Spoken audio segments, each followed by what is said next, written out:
বাস্তবতা আমাকে একটা জিনিস শিখিয়েছে, চুপচাপ সবকিছু মেনে নিলেই সবার কাছে প্রিয় হওয়া যায়।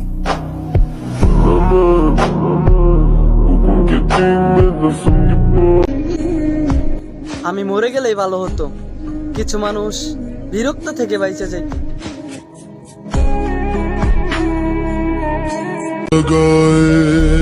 জীবনে আর যাই হোক, ভুল করে আর কারো মায়ায় জড়াবো না, কারণ মায়া জিনিসটা যে এত ভয়ঙ্কর আগে জানতাম না। শোন, একটা কথা শোন।